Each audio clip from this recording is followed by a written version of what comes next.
Hello friends, मैं Alka Bhadauria Anjaneya study hub में आपका स्वागत करती हूँ। आज मैं आपको मध्यकालीन इतिहास का एक महत्वपूर्ण टॉपिक बताने वाली हूँ।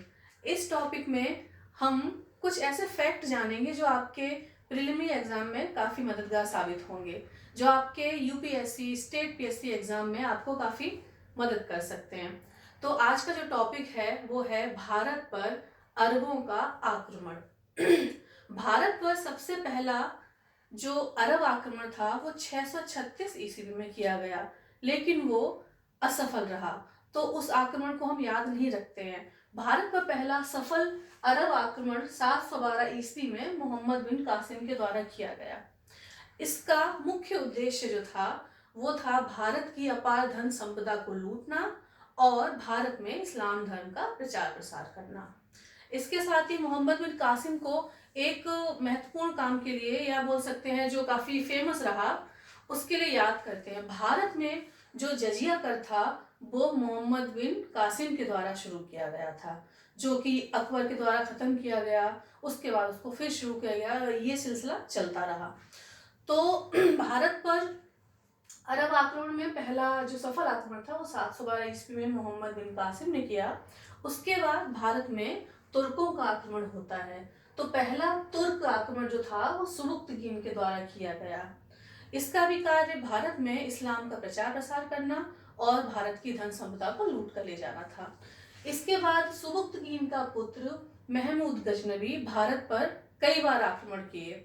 उसने भारत पर लगभग 17 बार आक्रमण किए, और जिनमें सबसे प्रसिद्ध जो आक्रमण है वो सोमनाथ मंदिर में आक्रमण किया गया। सोमनाथ मंदिर में शिवलिंग को तोड़ा गया, वहां की जो धन संपदा थी उसको लूटा गया, और साथ ही वहां पर रहने वाले कई ब्राह्मणों को बड़ी बेरहमी से मारा गया। तो इसके द्वारा ये कार्य किए गए, जिसके कारण इसको इतिहास में जाना जाता है। इसके बाद मोहम्मद गौरी ने पंजाब के रास्ते भारत पर आक्रमण किया। पंजाब में उस समय राजपूत शासन हुआ करता था। पंजाब में क्या, पूरे नॉर्थ इंडिया में जो है राजपूत शासन हुआ करता था। उसमें उस समय सबसे प्रमुख शासक हुए पृथ्वीराज चौहान। तो जब मोहम्मद गौरी ने 1191 में आक्रमण किया तो पृथ्वीराज चौहान के साथ उसका युद्ध हुआ, जिस युद्ध को तराइन का प्रथम युद्ध कहा जाता है। इस युद्ध में गौरी की बहुत बुरी तरीके से हार होती है, वो वापस गजनी लौट जाता है। इसके एक साल के बाद वो पूरी तैयारी के साथ आता है, और तैयारी के साथ में उसको पृथ्वीराज चौहान के दुश्मन हुआ करते थे जयचंद, उनकी भी मदद मिलती है।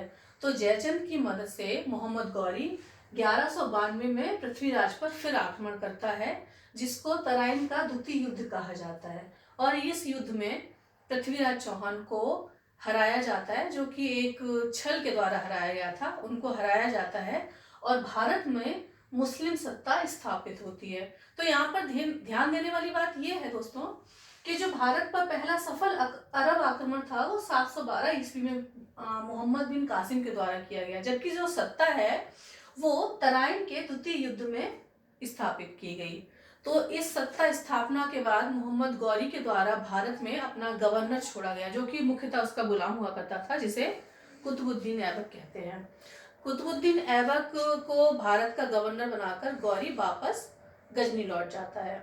वापस लौट जाता है। उसके बाद जो कुतुबुद्दीन ऐबक होता है वो भारत में गुलाम वंश की स्थापना करता है। गुलाम वंश को ही मामलुक वंश कहा गया, जो 1206 से 1290 ईस्वी तक सल्तनत में राज किया इसने। सबसे ज्यादा जो मोहम्मद कुतुबुद्दीन ऐबक को याद किया जाता है वो कुतुब मीनार के नाम से याद किया जाता है। यहाँ पर ध्यान देने वाली बात यह है, कुतुब मीनार का निर्माण अकेले कुतुबुद्दीन ऐबक ने नहीं कराया था। कुतुबुद्दीन ऐबक ने उसकी शुरुआत कराई थी। उसके बाद ऐबक का एक गुलाम हुआ इल्तुतमिश, उसने उसको आगे बढ़वाया। और तीसरा एक जो शासक हुआ है फिरोज शाह तुगलक, जो कि तुगलक वंश से बिलोंग करता था, इसके द्वारा कुतुब मीनार को पूरा करवाया गया। तो यहाँ पर कुतुब मीनार में 3 शासकों का योगदान है। पहला कुतुबुद्दीन ऐबक, दूसरा इल्तुतमिश, और तीसरा फिरोज शाह तुगलक। तो अगर एग्जाम में आपसे पूछा जाता है कि कुतुब मीनार का निर्माण किसने करवाया, तो आपको इन तीनों शासकों का नाम बताना है। ठीक है। इसके बाद अगर मैं बात करूं तो जो दिल्ली में 5 डायनेस्टी हुई हैं, गुलाम, खिलजी, तुगलक, सैयद और लोधी, इन 5 डायनेस्टी को मिलाकर दिल्ली सल्तनत कहा गया। इन्होंने दिल्ली में लगभग 200 साल तक शासन किया, है ना। इनमें सबसे जो बड़ा शासनकाल रहा है वो रहा है गुलाम वंश का, और सबसे छोटा जो है वो खिलजी वंश का। तो गुलाम वंश की स्थापना कुतुबुद्दीन ऐबक ने की। कुतुबुद्दीन ऐबक के बाद इल्तुतमिश आया। इल्तुतमिश ने खुद को सुल्तान कहा। कुतुबुद्दीन ऐबक ने खुद को सुल्तान नहीं कहा क्योंकि वो खुद को मोहम्मद गौरी का गुलाम ही मानता था और उसने आखिर तक खुद को गुलाम ही माना। इल्तुतमिश को पहला सुल्तान कहा जाता है दिल्ली सल्तनत का। इसने कई और भी कार्य किए। इसके बाद खिलजी वंश आया, जो खिलजी वंश 1290 से 1320 ईस्वी तक रहा। खिलजी वंश के एक महत्वपूर्ण शासक हुए अलाउद्दीन खिलजी, जिनकी बाजार नियंत्रण प्रणाली के बारे में हम सब जानते हैं और इसको हम आगे की क्लास में अच्छे से डिटेल में पढ़ेंगे। अभी बस थोड़ा थोड़ा मैं आपको बता रही हूँ क्योंकि इन डायनेस्टीज को लेकर बच्चों में काफी कंफ्यूजन रहता है।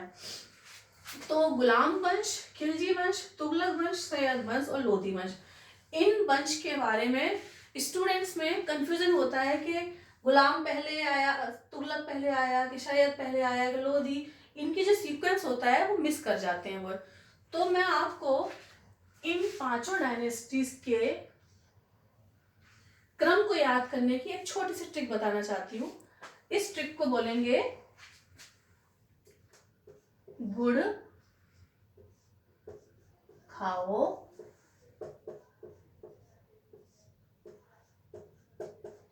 तसले में। सुनने में थोड़ा सा अजीब लग रहा है लेकिन इस ट्रिक से आपको इनकी सीक्वेंस याद रहेगा। गुड़ का गा यानी कि गुलाम, खाओ का खा यानी कि खिलजी, तसले ता से तुगलक, सा से सैयद और ले से लोधी। तो गुड़ खाओ तसले में, इससे आपको इनका सीक्वेंस याद रहेगा। ये सीक्वेंस कई बार एग्जाम में पूछा जाता है कि ये डायनेस्टी पहले आई, कौन सी डायनेस्टी पहले आई। तो मुझे ऐसा लगता है कि ये जो छोटी सी ट्रिक है ये आपको प्रीलिमिनरी एग्जाम में कुछ मदद कर सकती है। तो दोस्तों, कैसा लगा आपको ये वीडियो? उम्मीद करूंगी आपको इस ट्रिक से थोड़ी सी मदद मिलेगी और बाकी के डिटेल कोर्स जो है आगे मैं लेके आऊंगी और आपको डिटेल में पढ़ाऊंगी। तब तक के लिए थैंक यू।